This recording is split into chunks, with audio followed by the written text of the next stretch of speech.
Crees que conoces 12 hombres enojados. 12 jurados discuten en una sala, con acuerdo sobre un fallo por asesinato. Se la considera una de las mejores pelis de todos los tiempos. Pero te digo que casi todo en la producción de esta película fue manipulación. Los actores casi llegan a golpes en el rodaje y el director usó tácticas de guerra psicológica para lograr las actuaciones que ves. Estas 20 datos muy raros sobre 12 hombres enojados que cambiarán la forma en que ves esta obra maestra. Y créeme, cuando lleguemos al número 1 sabrás por qué ya esta película se hizo, y no tiene nada que ver con la justicia. Capítulo 20. La película fue rodada en apenas 19 días. Sidney Lumet dirigió 12 hombres enojados en menos de 3 semanas.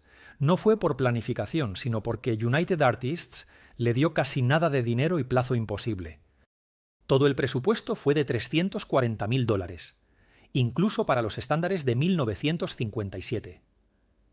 Para ponerlo en perspectiva, la película Puente sobre el río Kwai se estrenó ese mismo año y costó más de $3 millones. Pero aquí está la parte extraña. Lumet eligió deliberadamente trabajar con estas restricciones. Podría haber pedido más tiempo y más dinero. Él no lo hizo. Quería que el elenco y el equipo se sintieran atrapados, presionados y desesperados, igual que jurados en una sala de deliberación durante una ola de calor. Cada restricción en la pantalla fue una privación controlada, diseñada para hacer sufrir a todos de forma auténtica. Al ver a los jurados sudar y querer irse, estás viendo a actores que realmente querían escapar del set. El 19 de marzo, Henry Fonda hipotecó su casa para financiar la película. Fonda, quien interpreta al jurado 8, no solo protagonizó 12 hombres enojados. Él compró los derechos del guión y produjo la película. Cuando ningún gran estudio quiso financiarla, Fonda hipotecó de nuevo su casa para reunir el dinero. Piensa en lo que significa.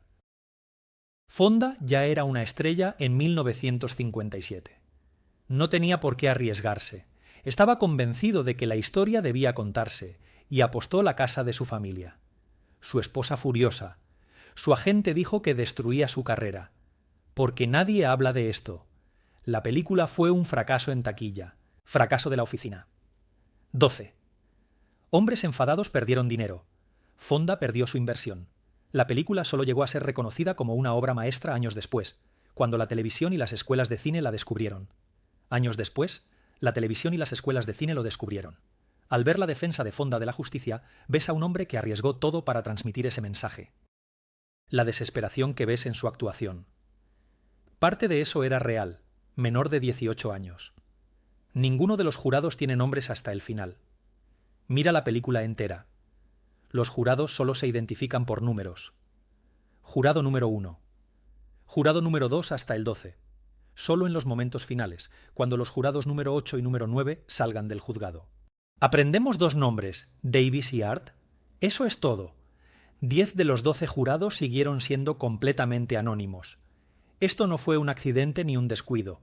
Fue una elección deliberada del escritor Reginald Rose para hacer un punto profundo sobre la justicia estadounidense.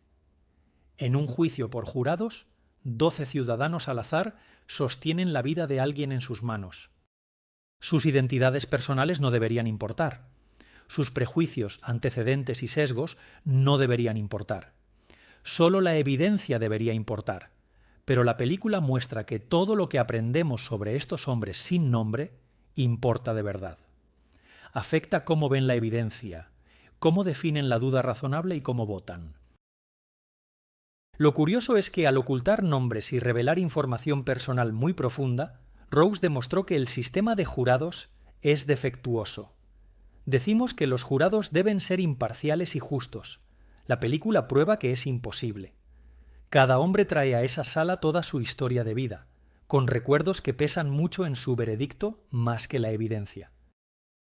17. Todo el set se hizo físicamente más pequeño durante el rodaje. Aquí la manipulación de Sidney T. resulta perturbadora ya. El set del jurado se diseñó para presionar psicológicamente cada vez más, y Lumet lo logró con una guerra arquitectónica. A medida que avanzaba el rodaje, las paredes se movían literalmente hacia adentro. Bajó el techo. El decorado se contrajo alrededor de los actores en las primeras escenas. La habitación parece amplia. Al final, los ángulos de la cámara y el espacio real crean claustrofobia genuina, pero los actores no sabían qué ocurría. Solo sabían que la habitación se volvía muy opresiva. El aire era más fino y el espacio más estrecho. Su malestar no era actuación. Era una respuesta fisiológica real ante la reducción del espacio.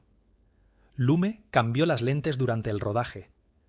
Empezó con gran angular para hacer la habitación parecer más grande, y luego pasó a focal larga que comprimía el espacio y hacía todo más estrecho. Para las escenas finales, estaba utilizando lentes de 100 milímetros que originaban una opresiva carencia de profundidad. Lo extraño es que todo lo que sientes al ver esta película fue fabricado literalmente estrechando la habitación alrededor de 12 hombres que creían que solamente estaban entregando interpretaciones. Lume estaba dirigiendo un experimento de psicología disfrazado de cine. Lander 16. Lee J. Cobb. Casi sufre un ataque al corazón durante su colapso. Lee J. Cobb interpreta al jurado 3, el villano que no cede su veredicto culpable. Su colapso final de la película es uno de los momentos más fuertes del cine. Fue también el momento en que Cobb estuvo a punto de morir frente a la cámara. Cobb tenía muy graves problemas cardíacos. Ya había sobrevivido a un infarto antes de empezar la filmación. Sidney Lumet sabía eso y empujó a Cobb hacia un estado de angustia física y emocional para capturar el colapso. Lumet rodó la escena una y otra vez, empujando a Cobb a trabajar hasta estallar en ira y angustia, toma tras toma, gritando, llorando, colapsando. Para cuando captaron la toma que se usó en la película, Cobb estaba indispuesto. El equipo tuvo un médico de guardia. Cobb, más tarde, dijo que sintió dolor en el pecho durante la escena y pensó que podría sufrir otro ataque al corazón, pero siguió adelante porque Lumet logró lo que quería. Cuando ves ese desglose, ves a un hombre con un corazón enfermo empujado deliberadamente a sus límites físicos para la autenticidad. Eso no es actuación, sino sufrimiento documentado. Lumet sabía exactamente lo que él hacía. Una toma de 15 segunditos. La duración fue calculada para durar exactamente 96 minutos. 12 hombres enojados duran exactamente 96 minutos, no aproximadamente, exactamente. Esto no fue, de hecho, una coincidencia. Lunet y el editor Carl Lerner calibraron el ritmo para crear lo que llamaban la compresión subjetiva del tiempo. Así funciona. Las escenas iniciales se sienten lentas. Los jurados conversan informalmente, bromean y se toman su tiempo. A medida que avanza la película, la edición se acelera notablemente. Los cortes llegan cada vez con más rapidez. Las escenas se comprimen hacia los momentos finales. Eso debería durar 10 minutos, pero da la impresión de que ocurren en 3. El resultado es que la película da la sensación de transcurrir en tiempo real, aunque en realidad no lo hace. Pero si en realidad midieras todo lo que hacen y dicen los jurados, la deliberación podría durar al menos 6 u 7 horas, tal vez más. El hecho extraño es que Lumet manipuló la percepción del tiempo con tanta precisión que la mayoría de los espectadores creen haber visto un drama en tiempo real, cuando en realidad vieron una versión extremadamente comprimida. La película te hace sentir lo que es estar atrapado en esa habitación durante horas, y 96 minutos parecen tiempo real gracias a Kraft Jam 14. La intolerancia de Ed Begley y de Lee J. Cobb fue, en parte, improvisada. Ed Begley ofrece uno de los monólogos más incómodos del cine estadounidense. Su arenga racista contra esas personas y contra ellos. Mira la escena con atención. Mientras habla, los otros jurados se apartan de él, se levantan y se alejan, niegan mirarlo. Al final, él se enfrenta a sillas vacías, aislado. Lo raro es que parte de esa reacción no fue guionada. Sidney Lumet eligió deliberadamente a Ed Begley, conocido por su activismo a favor de los derechos civiles, para pronunciar este discurso racista. Luego les dijo a otros actores que reaccionaran honestamente a lo que oían. Varios actores, especialmente John Fiedler y George Bokovich, estaban incómodos. Sabían que Begley interpretaba su repulsión física. Eso es una respuesta visceral al discurso de odio, incluso si es odio pronunciado. Louet quería capturar qué pasa cuando alguien se revela como irredimible prejudiciado ante un grupo. Él sabía que si les decía cómo debían reaccionar, parece forzado. Así que les dejó responder naturalmente a palabras muy perturbadoras. Su incomodidad real hizo la escena devastadora. El hecho raro, el clímax moral del film, donde se rechaza y se aísla el prejuicio, funcionó porque el director hizo que sus actores se sintieran incómodos con un lenguaje racista, en un entorno artístico controlado. Capítulo 13. Durante el rodaje la temperatura subió sistemáticamente. La manipulación mental de su reparto por Sidney Lumet alcanzó un nuevo nivel gracias al control de la temperatura. La película ocurre durante una ola de calor. Los jurados, en todo momento, se quejan del calor, aflojan corbatas, quitan chaquetas y limpian el sudor de rostros. Eso no son trucos de maquillaje, es sudor real, causado por calor. Lumet dejó subir la calefacción del set durante las 19 jornadas de rodaje. El lugar estaba absolutamente sofocante. Los actores no fingían tener calor, pero aquí es donde se pone realmente raro. Lumet nunca les dijo que hacía esto. Los actores creían que la calefacción del escenario funcionaba mal. Se quejaron ante el equipo. El equipo se encogió de hombros y dijo: no podían arreglarlo. El director los ridiculizaba deliberadamente para obtener las actuaciones que quería. Martin Balsam dijo más tarde que creía que estaba perdiendo la cabeza porque no entendía por qué estaba tan irritable. Durante el rodaje se disculpó con el elenco por estar de mal genio, sin darse cuenta de que todos estaban pasando por lo mismo. Fútbol 12. El acusado nunca aparece en pantalla. Toda la película trata sobre si un joven es culpable de matar a su propio padre.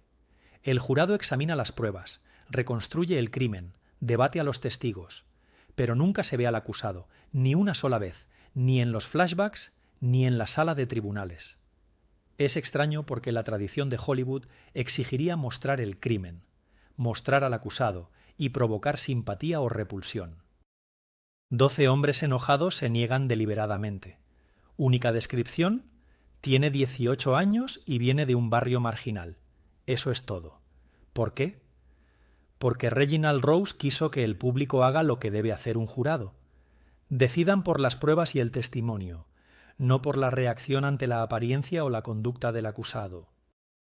Al ocultar al acusado, Rose elimina uno de los factores más poderosos en las decisiones de los jurados, ya sea que a los jurados les guste o confíen en él por su aspecto. Pero hay una razón profunda y oscura: no mostrar al acusado. La película deja que el espectador imagine quién es esta persona. ¿Qué aspecto tiene un joven de 18 años de un barrio pobre para ti? ¿Qué raza tiene? ¿Cuál es su origen? Tu respuesta revela tus propios sesgos, los sesgos que los jurados llevan a salas de deliberación cada día. Darwin, 11. Joseph Sweeney tenía realmente 80 años durante el rodaje. Joseph Sweeney, que actuó, tenía 80 años durante la producción. Murió apenas 5 años después, en 1963. Cuando lo ves entregar sus líneas sobre cuánto ha vivido y reconoces cuándo alguien miente para salvar las apariencias, estás viendo a un hombre en el verdadero final de su vida, pensando en la mortalidad. Pero aquí está la parte extraña. Sweeney estaba luchando físicamente durante el rodaje. Le costaba estar de pie por largos periodos. Su audición no era buena. Sidney Lumet sabía esto, y lo usaba cuando Jurado 9 parecía distante. Cuando parece pensar bien sus palabras, y se mueve despacio. Eso no es solo actuar. Eso es un anciano que enfrenta limitaciones físicas mientras intenta dar una actuación. Lumet decidió darle a Sweeney el papel porque su edad y fragilidad podrían parecer sabiduría y autoridad. Pero implicaba obligar a un octogenario a trabajar 19 días en un cuarto y cada vez más estrecho, empujándolo a escenas difíciles mientras lidiaba con limitaciones físicas.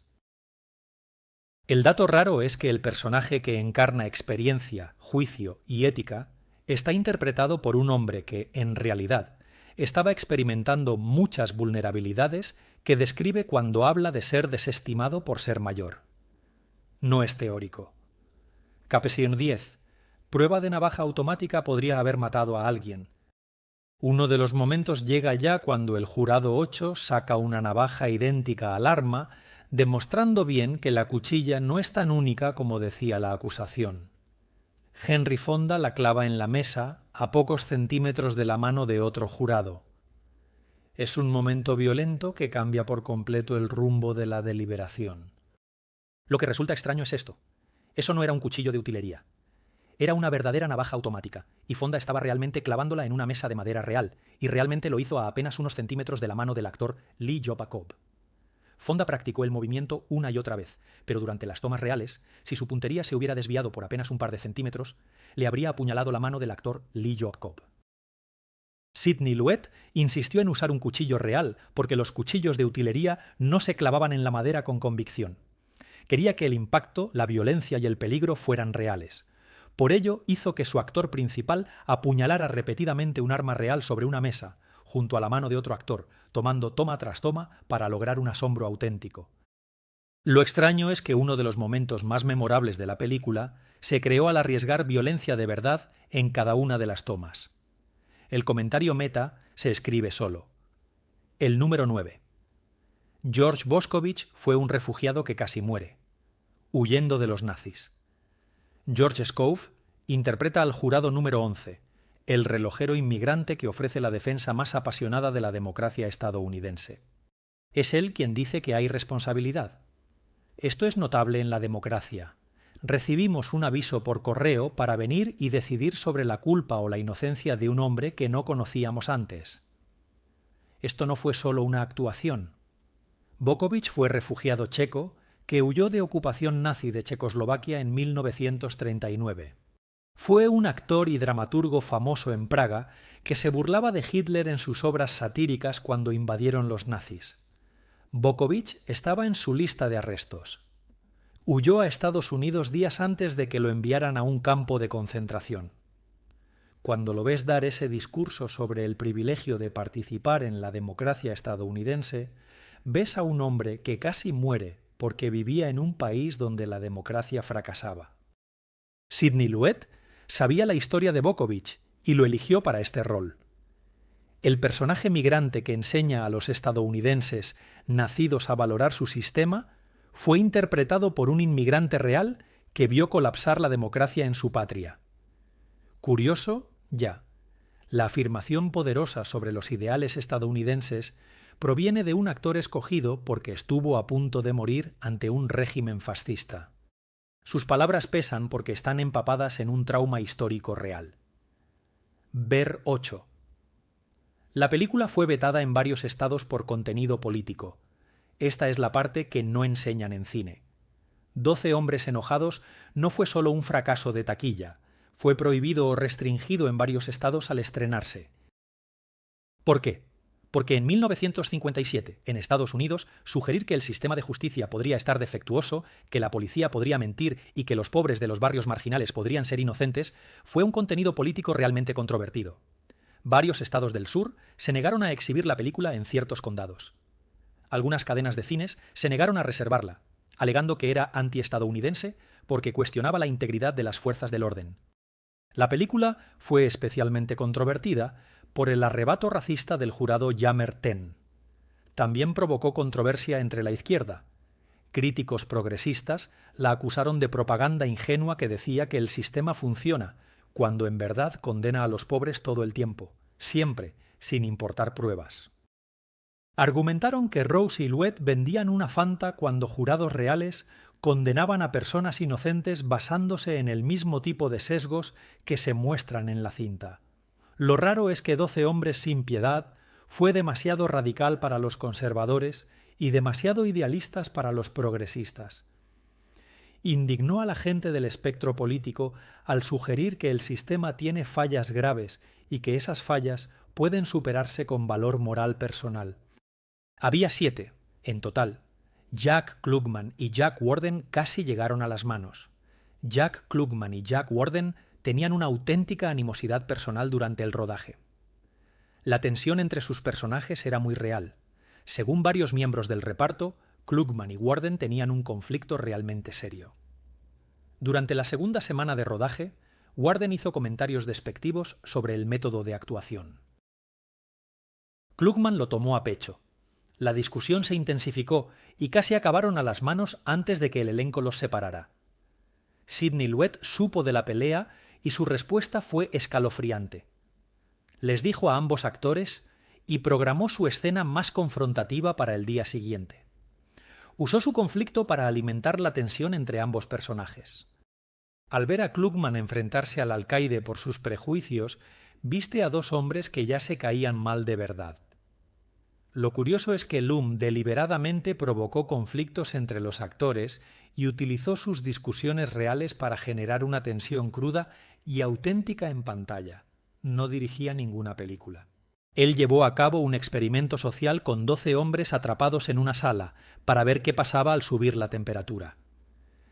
La sexta película fue exactamente el debut como director de Sidney Lumet.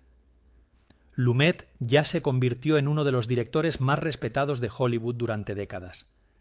Dirigió Serpico, Tarde de perros, Network y El veredicto. 4 cintas nominadas a Mejor película. Recibió un premio honorario de la Academia por su trayectoria. Es considerado maestro del cine impulsado por las actuaciones. 12 hombres sin piedad fue su primera película. Tenía 33 años. Nunca dirigió una película. Piensa en la presión. Henry Fonda, gran estrella, hipotecó su casa y producía. El elenco tuvo varios actores de carácter conocidos, con décadas de experiencia. Lumet dirigió televisión, pero el cine fue distinto. Pero esto es lo que lo hace raro. La inexperiencia de T ya explica muy bien por qué funciona. Un director experto podría haber abierto la historia, añadido flashbacks y cambiado de escenario. Lumet no conocía esos trucos. Se centró apenas en lo que sabía de la televisión. Su falta de experiencia en cine lo obligó a decisiones que un director más experto quizá habría evitado. La habitación que se estrechaba, los cambios de lentes y la manipulación psicológica de su elenco. No eran ya técnicas de dirección sofisticadas, fueron decisiones difíciles de alguien con 19 días y $340.000 para demostrar que pertenecía al cine. Lo extraño es que uno de los debuts de director en la historia del cine ocurrió porque alguien sin experiencia cinematográfica tuvo que compensar sus limitaciones con innovación y estuvo dispuesto a torturar a su elenco para obtener resultados. El granjero 5. Veredicto del jurado. Lo mostrado en la película podría ser revocado. Aquí hay algo que expertos legales han señalado repetidamente. La deliberación mostrada en 12 hombres enojados casi seguro terminaría en un juicio nulo, y quizá un nuevo juicio. Muchas violaciones graves del protocolo del jurado ocurren durante la película. El jurado número 8 realiza investigación independiente al ir al barrio y comprar un cuchillo. Eso es conducta indebida del jurado. El jurado número 11 trae una experiencia externa sobre trenes a la discusión, lo que podría ser inapropiado. Los jurados reconstruyen la escena del crimen y el tiempo, explorando varios escenarios. Lo más grave es que varios jurados revelan sesgos y prejuicios que podrían descalificarlos para servir si se revelaran durante la selección del jurado. Los problemas del jurado número 3 con su hijo y el racismo explícito del 10. La total indiferencia del jurado número 7 ya. Los juristas que analizan la película dicen que, aunque el jurado llegue al veredicto correcto, lo hacen por métodos que violan los principios básicos del sistema judicial. Lo insólito es que el mensaje de la película se vea realmente socavado al mostrar que lograr la justicia exige romper las reglas de cómo deben operar los jurados. La película, sin querer, revela una verdad inquietante. Quizá la justicia y el debido procedimiento legal sean a veces incompatibles. Cuarto, el guión se basó en la experiencia personal de Reginald Rose como jurado. Reginald Rose fue jurado en un caso de homicidio culposo en Nueva York a principios de los 50. Dijo después que la experiencia lo sorprendió, sobre todo lo rápido que todos querían condenar y irse, y cuán pocos parecían asumir la responsabilidad. Un jurado hizo bromas, otro habló también de béisbol. Uno admitió haber decidido ya que el acusado era culpable antes de oír evidencia. El jurado de Rose tardó menos de 1 hora en emitir veredicto. Rose, culpable, votó con ellos, pero no pudo evitar sentir que hicieron mal. Se apresuraron demasiado y el prejuicio y la conveniencia primaron sobre la deliberación. Escribió 12 hombres enojados como acto de culpa e imaginación. ¿Y si alguien del jurado se levantara y exigiera que lo tomaran en serio? ¿Y si alguien los hubiera obligado a examinar realmente la evidencia? La película es fantasía de Rose.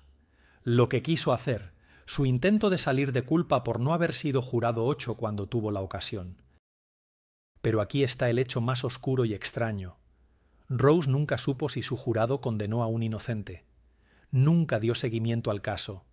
Nunca investigó si el acusado era realmente culpable. La película podría basarse en un caso en el que la justicia se aplicó bien y la culpa de Rose fue atribuida. O podría basarse en un caso en el que 12 personas, incluido el propio Rose, condenaron a un inocente para no perder la cena.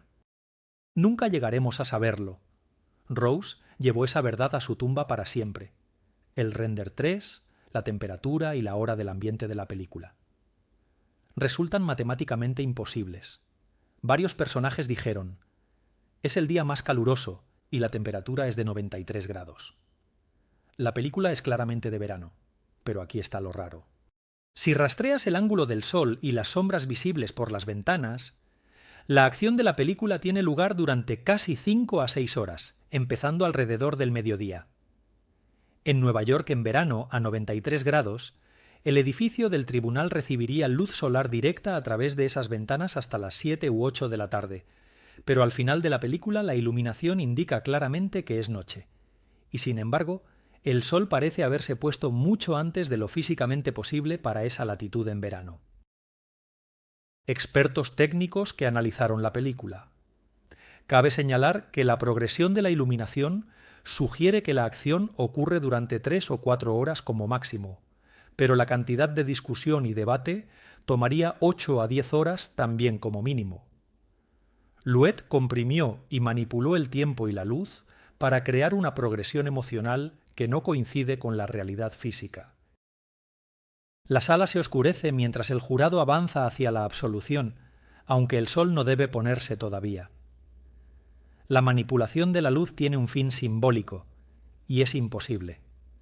Louet eligió la verdad emocional sobre la precisión física, creyendo que el público sentiría la progresión sin analizarla. Él tenía razón. Casi nadie se da cuenta de que la física del tiempo y la luz en la película es completamente incorrecta. Zucker 2. El personaje de Henry Fonda se llama Davis. ¿Recuerdas que al final se revela el nombre del jurado 8 como Davis?